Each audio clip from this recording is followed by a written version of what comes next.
자, 앞으로 매주 목요일 찬란한 노후 시간 함께 해주실 새로운 듯 새롭지 않고 또 새로운 전문가 두 분 소개하겠습니다. 안녕하세요. 네, 안녕하세요. 반갑습니다. 새로운 듯 새롭지 않은 시조새 임성규입니다.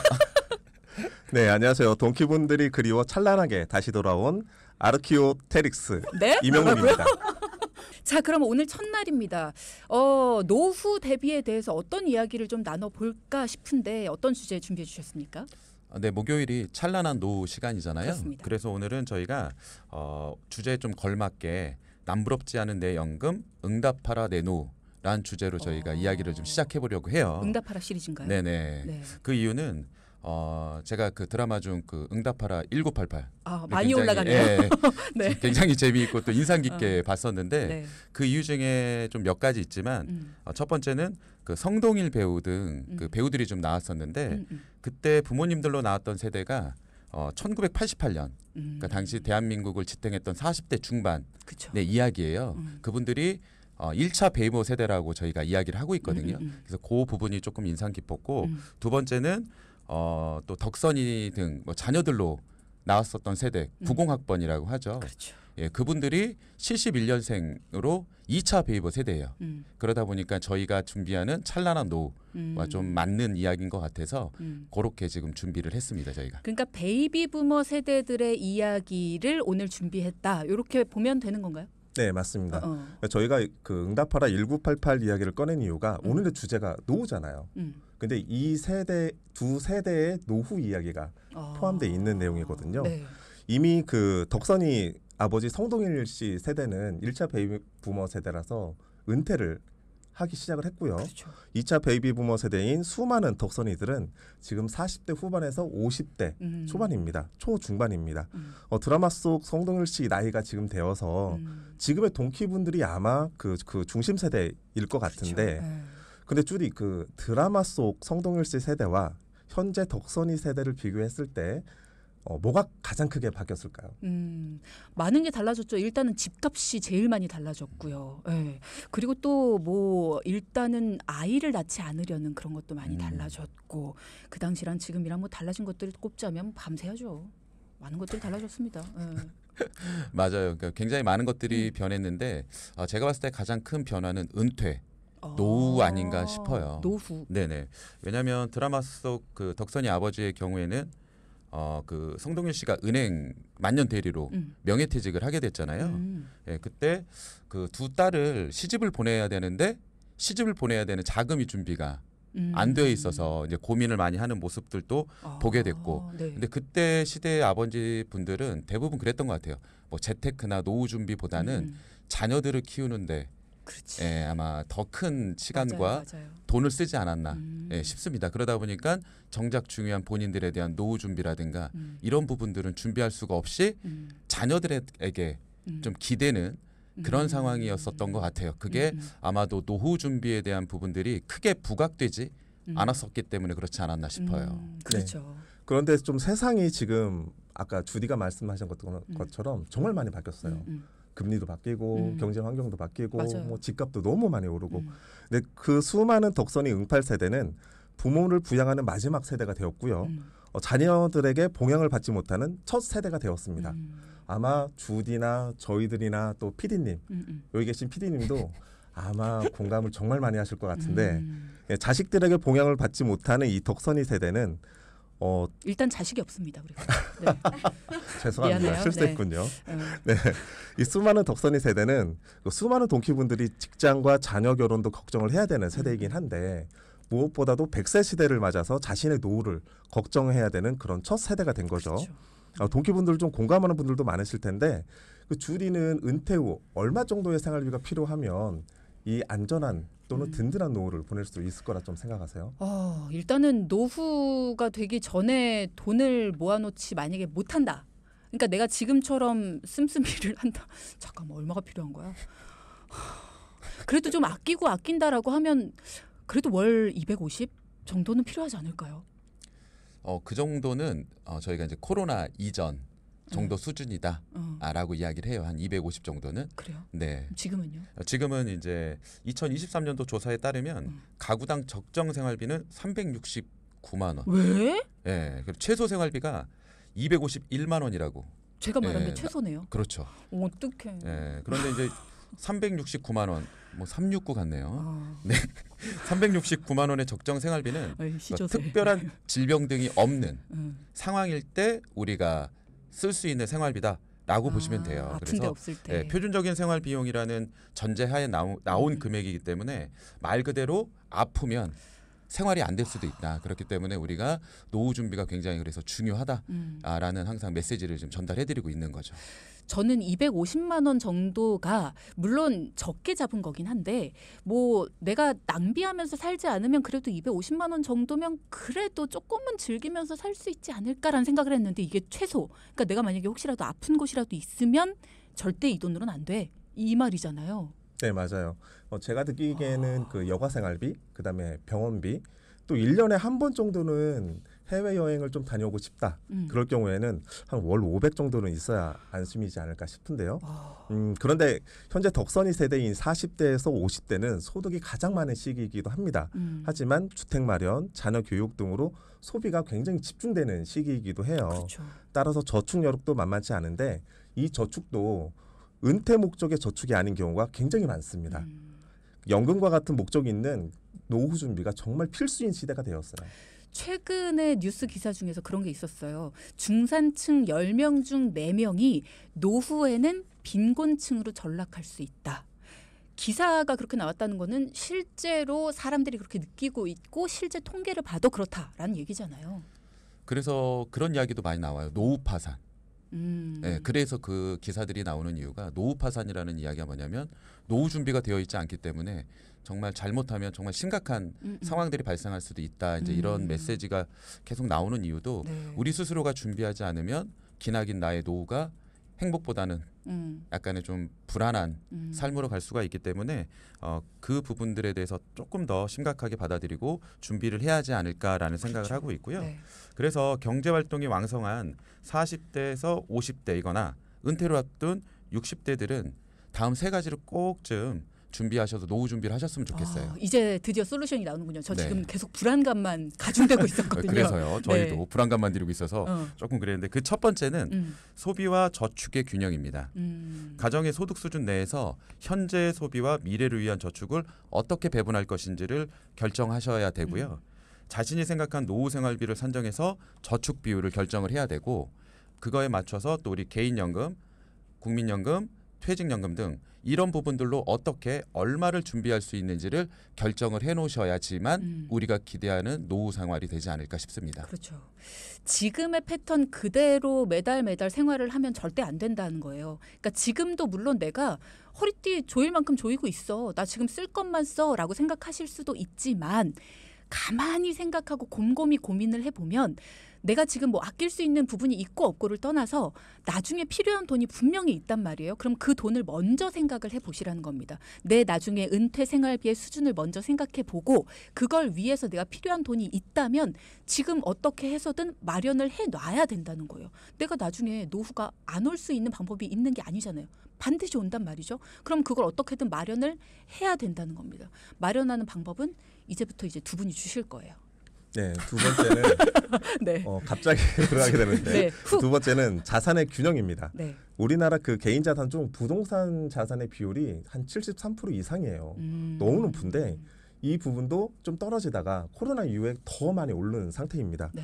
근데 안정적인 노후를 위해서 그 부동산 준비는 굉장히 좀 필요하기는 해요. 그렇죠. 안정적인 보금자리가 대한민국에서는 되게 중요한 포인트이기 때문에 맞습니다. 하지만 부동산이 너무 비싸다 보니까 대출도 클 수밖에 없고요. 생활비, 교육비 또 우리 보험료도 내잖아요. 맞아요. 네, 보험도 잘 가입을 해야 되는데 그러다 보니까 쓸 돈이 없어요. 이렇게 지나치게 부동산에 좀 집중하다 하다 보면 정말 무서운 단어죠. 하우스푸어가 될 수밖에 없습니다. 집 하나밖에 안 남는 거예요. 맞아요. 따라서 은퇴하기 전에 부동산 비중을 적절하게 좀 낮추고요. 안전하게 현금 흐름을 또 연금 같은 것들이 따박따박 나올 수 있게 금융자산을 좀 높여야 됩니다.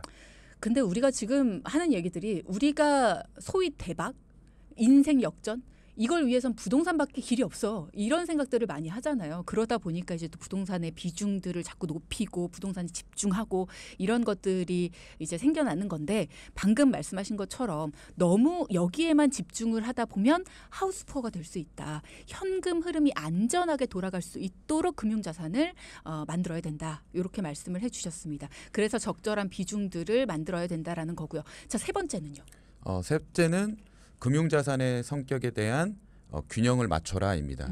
왜냐하면 30, 40대에는 주택 마련 목적으로 대부분을 우리가 금융자산으로 가지고 계세요.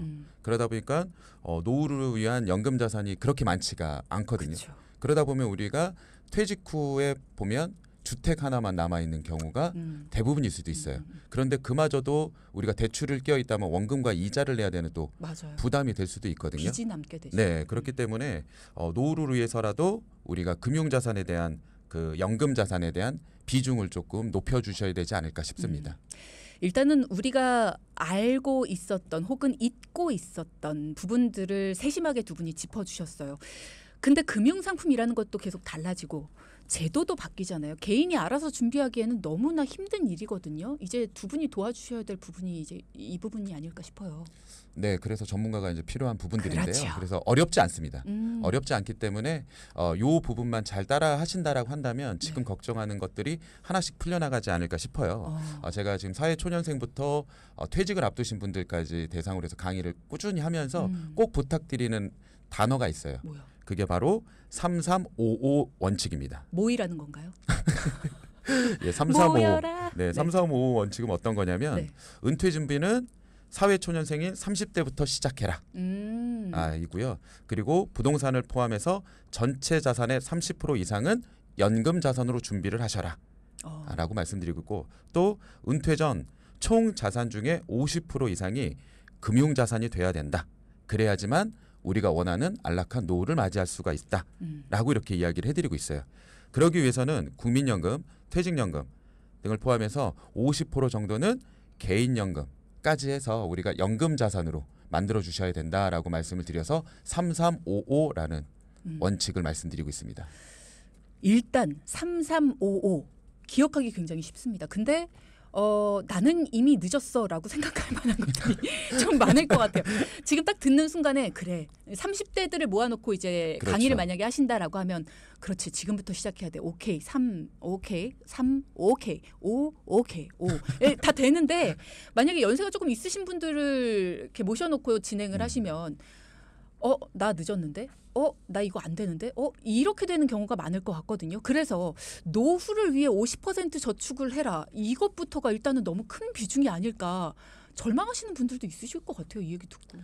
그래서 일찍 시작하는 게 가장 중요해요. 그렇죠. 시간은 복리라는 말들도 있거든요. 맞아요. 그러니까 시간을 많이 오랫동안 투자를 해서 저축을 많이 해놓으면 내가 짧은 기간에 저축을 투입해야 되는 노년기에는 훨씬 더 편안할 수 있죠. 만약에 그래서 일찍 못 시작했다. 일찍 못 시작했을 때는 조금씩 다운사이징 해야죠. 생활비도 줄이는 연습을 해야 되고 은퇴가 가까울수록 은퇴 이후에는 생활비를 과거처럼 많이 쓰질 않거든요. 조금씩 줄이는 연습을 해서 그 사이즈를 만들어가는 기간이 꼭 필요한데 근데 오해를 하시는 부분이 이 50%의 저축을 내 개인연금으로 모든 걸 저축해야 된다.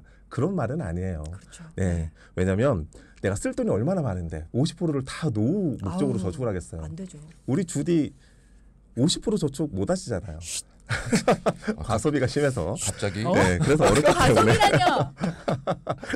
죄송합니다. 네, 네. 발끈했네. 그래서 네. 노후를 위해 개인연금으로 50% 저축하라는 말이 아니라 일반 연봉제 회사원 기준으로 설명을 드리면 네. 국민연금도 납입하고 있고요. 퇴직연금도 자동적으로 저축이 되고 있습니다. 그렇죠. 그런데 이게 평균적으로 좀 따져보면 연소득의 17.33%는 국민연금과 퇴직연금으로 자동으로 저축이 되고 있어요. 이게 국가에서 시행한 하나의 제도예요. 의무이기 때문에. 그런데 이 돈으로 노후연금을 준비하기에는 너무 부족합니다. 그렇기 때문에 개인적으로 따로 준비를 해야 되는데 이 부족한 부분을 개인연금까지 포함해서 50%로 저축하라는 거예요. 그러니까 우리가 국민연금이랑 퇴직연금을 놓치고 있는데 이 부분을 포함해서 50% 그렇게 해서 개인연금을 준비하는 게 포인트다. 그렇죠? 네, 맞습니다. 네. 그래서 이제 뭐 저희가 50% 그리고 아까 늦은 분들 말씀을 하셨지만 뭐 국민연금만 잘 활용하더라도 그 부분들을 많이 높일 수가 있기 때문에 오늘 끝까지 방송 들어주시면 저희가 국민연금 활용 방법에 대해서도 또 말씀드리고 그 불안한 마음을 좀 행복한 마음으로 바꿔드릴 수 있도록 하겠습니다. 이야, 이렇게 또 어디 가시려는 분들까지 잡아두는 우리 시조새 또.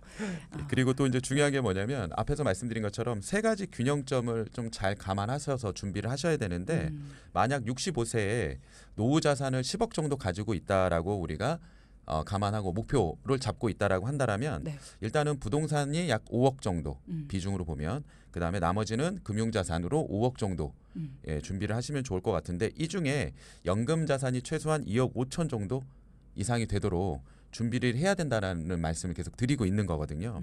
그래서 노후 준비는 우리 임영록 전문가가 이야기한 것처럼 빨리 준비하면 준비할수록 우리가 저축할 수 있는 돈이라든가 뭐 만들 수 있는 그 금액이 커지는 거는 맞아요.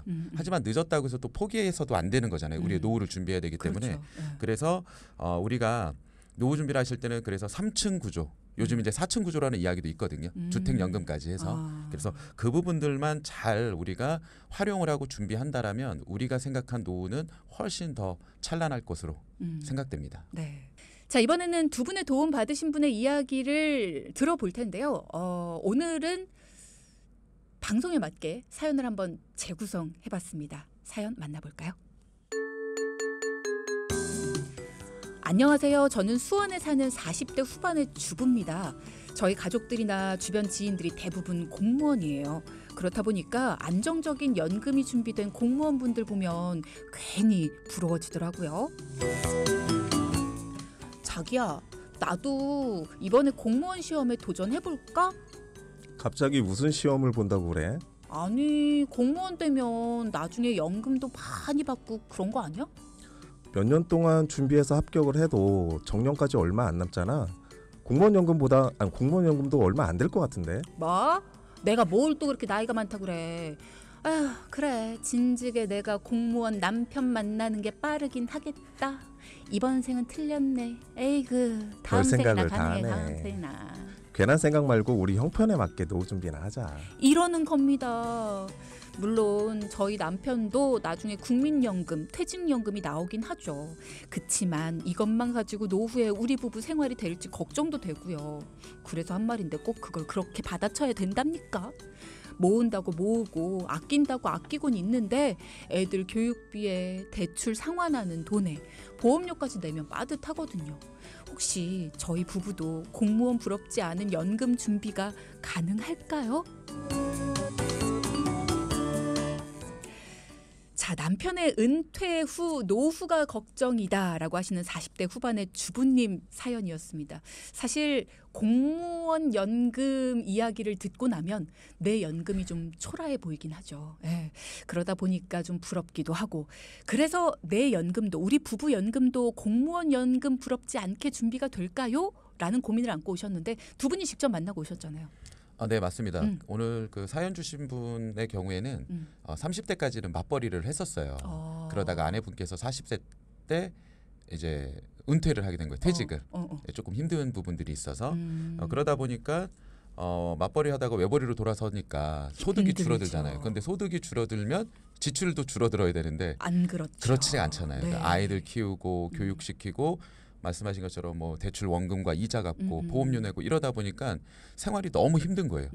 그런 와중에 지인하고 이제 가족 중에 이제 공무원분들이 계시는데 갑자기 연금 얘기를 한 거예요. 근데 본인들은 이제 공무원이다 보니까 좀 연금 준비 맞벌이로 연금 나오면은 뭐 몇백 나온다 이런 얘기를 듣다가 보니까 자기가 너무 초라한 거예요.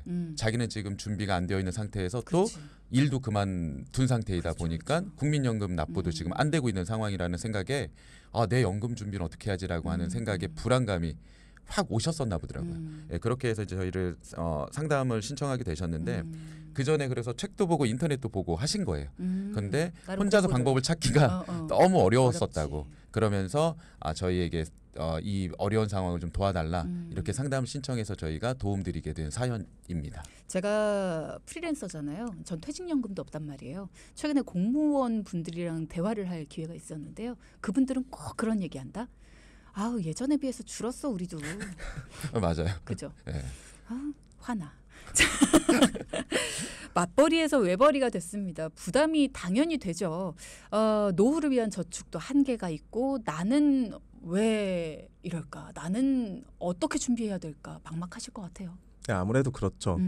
사연자분도 가계부도 쓰고 지출 관리를 하고 계셔서 그나마 마이너스가 없는 부분이 굉장히 큰 장점이었어요. 요즘 가계부 쓰는 분들 많이 없는데 그럼요. 굉장히 타이트하게 관리를 잘하고 계셨고요.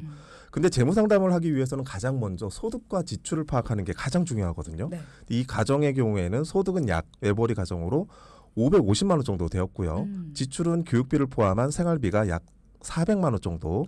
여기에 대출 상한이 65만 원, 보장성 보험 75만 원, 적금 10만 원.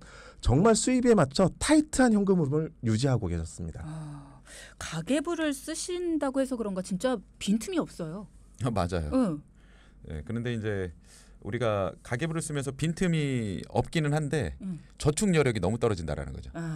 예, 그 부분이 아마도 이제 맞벌이에서 외벌이로 돌아서다 보니까 그만큼의 저축 여력이 많이 줄어들었다. 이렇게 이야기를 하시더라고요. 네. 예, 그리고 이런 상황에서 어떻게 그럼 저축을 해야 되겠느냐라고 물어보셨을 때 이제 성과급 관리를 좀 잘하셨으면 좋겠다라고 말씀을 드렸어요. 네. 그래서 성과급 관리를 잘해서 이제 비상금을 만드는 방법으로 갔고 또 세고 있는 뭐 경조사비라든가 뭐 세금이라든가 부모님 뭐 생신 뭐 이런 것들을 챙기고 가족 행사. 예, 겨울에 뭐 패딩 하나 사면 정말로 남는 돈이 없다. 그렇지. 이렇게 작년 거 또 입을 수 없지. 그러니까 그래서 만약 아이들이 있으니까 이제 그런 부분들 때문에 고민이 많으셨는데 맞아요. 그래서 성과급 관리도 굉장히 중요하다라고 이야기를 해드리고 왔죠. 진짜 빠듯하게 이렇게 딱딱 맞춰서 살다 보면 이런 보너스 같은 거 없으면 비상금이 없겠어요. 네, 맞아요. 정말 줄여도 그런 여유가 없으면 정말 힘들죠. 근데 이분은 또 보장성 보험도 75만 원으로 정말 많은 보험료를 납입하고 있는 상황이었어요. 네. 그 이유를 물어보니까 아내분이 번아웃이 왔던 거예요. 번아웃이 정말 힘들거든요. 저도 한 4년 전에 번아웃이 왔었는데 그걸 극복하는데 2년이 넘게 걸렸어요. 일을 그만둘 수가 없으니까. 저도 외벌이 가장이고. 그러니까 적당히 해야 돼요, 진짜. 일을 진짜 적당히 너무 무리해서 하면 진짜 번아웃이 오는 것 같아요. 맞아요. 저도 이번에 정말 크게 경험을 했고 많이 배웠는데 이분도 또 마찬가지였어요. 그러다 보니까 몸이 약해지고 그러니까 보험에 의지하게 할 수밖에 없었던 거죠. 그리고 남편분과 아내분이 CI 보험을 한 48만 원 정도 냈었는데 네. 월 보험료의 64%를 이 보험이 차지하고 있는 상황이에요. 너무 큰 비중을 차지하고 있다 보니까 발생 확률은 낮은데 과하게 중복되는 특약들이 있고 또 이 CI 보험을 저축으로 오해하고 있는 상황이었기 때문에 큰 보험료를 납입하고 있었던 거죠. 그렇군요. CI 보험이라는 거 저희가 몇 번 다뤄보긴 했습니다만 이 CI 보험 중대한 질병에 걸리거나 수술을 했을 때 사망보험금을 미리 선지급하는 그런 거잖아요. 역시 주디입니다. 역시 예 맞습니다. 그 CI 보험은 사망보험금이 주된 목적인 상품인데 그 중에 만약에 우리가 혹여라도 중대한 질병이나 중대한 수술을 하게 되면 일정 비율을 먼저 선지급해주는 뭐 50%에서 80%를 선지급해주고 나머지 차액을 사망하게 되면 주게 되어 있는 상품이에요. 근데 이 상품은 중대한 질병과 중대한 수술로 인해서 보장받기가 굉장히 까다롭다라는 게 첫 번째. 그렇죠. 두 번째는 이 보장 항목이 굉장히 많은데 최초 1회만 지급한다라는 것. 가장 먼저 걸린 질환에 대해서만 지급을 한다라는 것. 그리고 사업비가 높다 보니까 우리가 납입 기간이 끝나도 내가 낸 돈에 원금이 되지가 않아요. 이러다 보니까 많은 분들이 조금 부담되더라도 이 보험료를 내는 이유는 나중에 연금의 목적으로 쓸 수도 있다라는 이야기를 듣고 하거든요. 근데 우리가 원금도 되지 않기 때문에 저축이나 연금 목적으로 생각하고 이 상품을 가입해서는 그렇죠. 조금 어려워지는 상황이거든요. 근데 이 남편분도 그래도 가져가자라고 하려고 했었던 이유는 뭐냐면 나중에 이게 연금으로도 쓸 수 있다. 이제 이런 생각 때문에 그나마 좀 가져가지 않을까라고 생각을 하셨었는데 노후 대비 때문에. 예, 근데 저희 이야기를 듣고 생각이 바뀌게 된 거죠. 앞으로 내야 될 기간도 굉장히 많이 남아 있는데 그마저도 원금이 되지 않는다. 근데 또 보장도 굉장히 받기가 까다롭기 때문에 이 상품에 대한 조정은 꼭 필요하다라고 본인이 생각하게 되신 거죠. 그러니까 저축 겸 보장 겸 이건 없습니다. 저축은 저축대로, 보장은 보장대로. 내가 20만 원을 가지고 있다. 20만 원 가지고 저축 겸 보장을 받는다.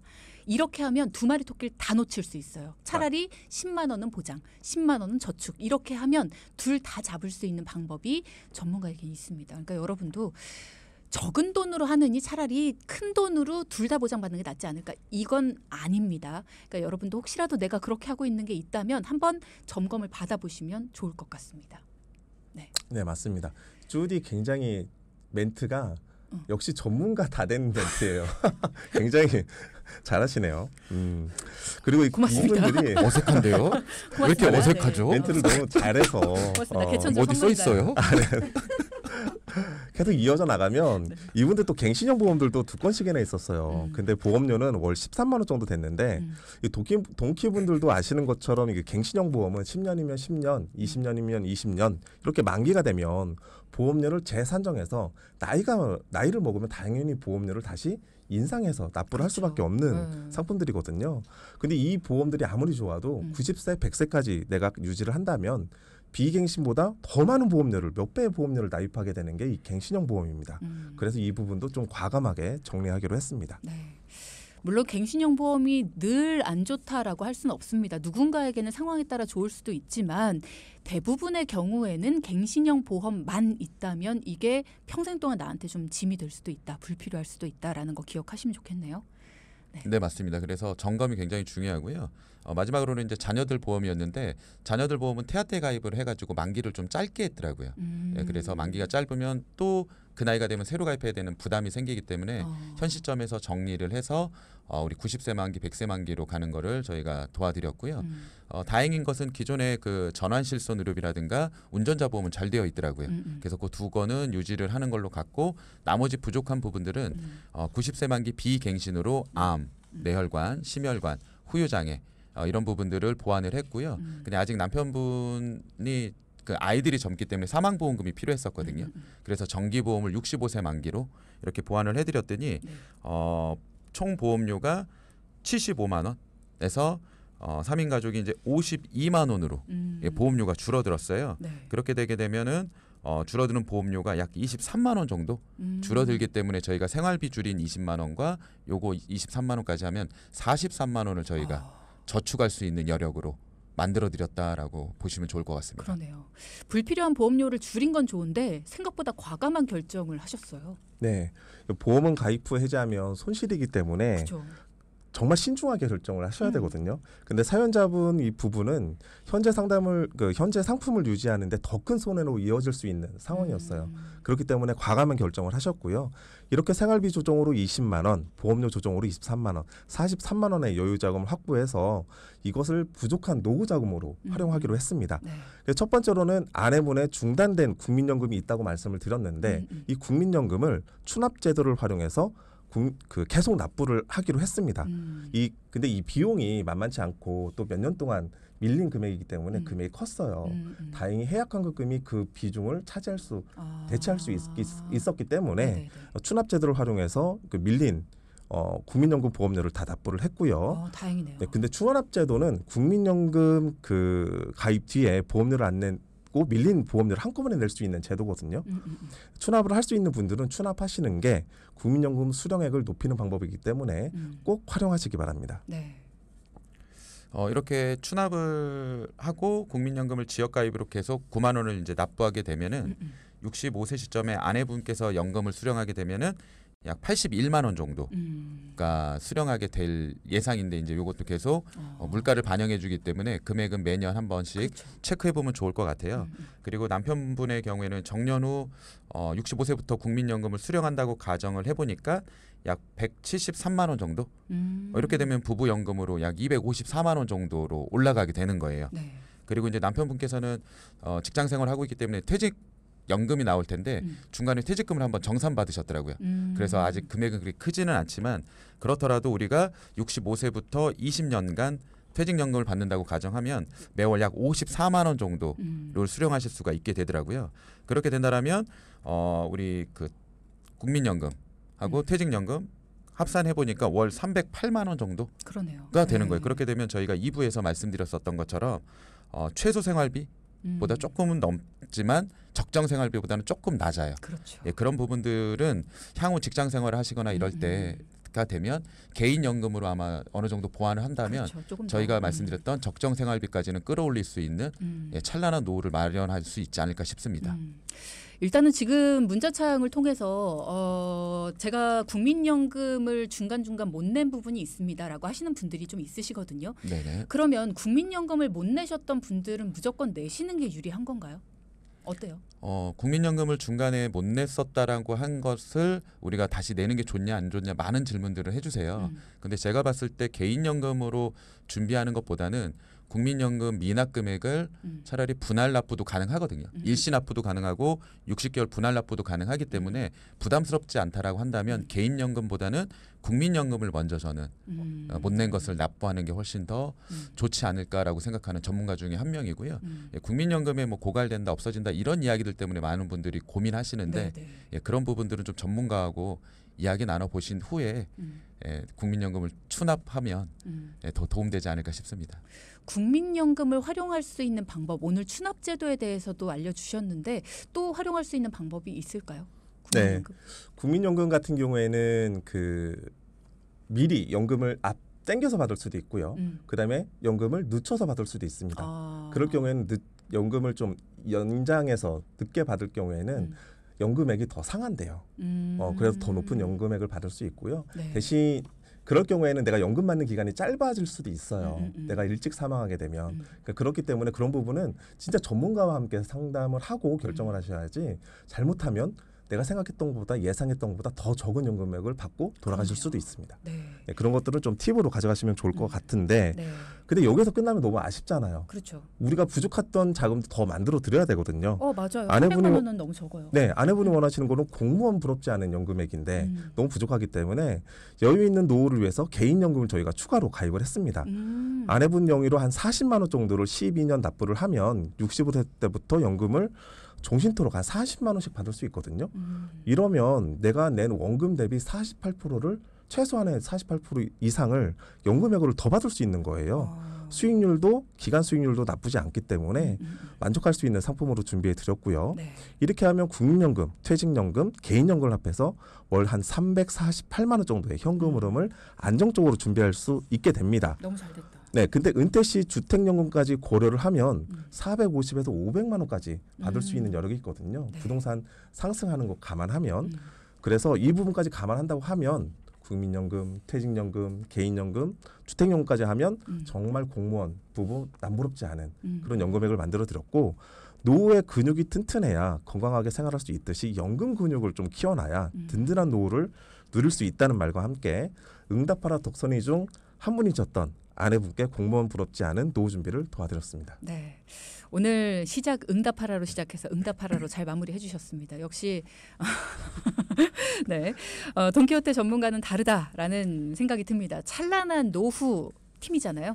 사연자분의 고민이 공무원 연금 부럽지 않게 우리도 좀 갖고 싶다 였는데 사실 300만 원에서 끝나는 거 아닌가라는 생각이 들어서 사실 300만 원도 적은 건 아닙니다만 어쨌든 여기서 끝나면 조금 아쉽다라는 생각이 들었거든요. 근데 가장 지금 이 상황에서 40만 원이라는 여윳돈으로 만들 수 있는 최대의 연금액을 만들 수 있는 원금 대비 48%의 연금액을 더 받을 수 있는 기간별 수익이 가장 높은 연금으로 해서 348만 원 거기다가 그 이후에 조금 더 연금액이 필요하다라고 생각하신다면 주택연금까지 더 가능할 수 있도록 상담을 도와드렸다라고 말씀을 하셨어요. 오늘 포인트도 짚어봐야겠죠. 첫 번째 포인트. 노후는 소비와 저축의 균형, 자산의 균형, 금융자산의 성격에 대한 균형, 세 가지 균형을 꼭 기억하세요. 네, 두 번째 포인트. 노후 준비는 3-3-5 원칙을 기억하세요. 네, 임성규 전문가, 임형록 전문가 두 분과 함께했습니다. 고맙습니다. 감사합니다. 네, 깜짝이야. 네, 방송 중에 상담해 드리는 내용은 청취자 여러분의 올바른 투자 판단을 위해 참고로 드리는 말씀입니다. 금융상품 가입이나 해지 같은 판단은요 스스로의 책임으로 결정하셔야 한다는 점 꼭 기억하시기 바랍니다.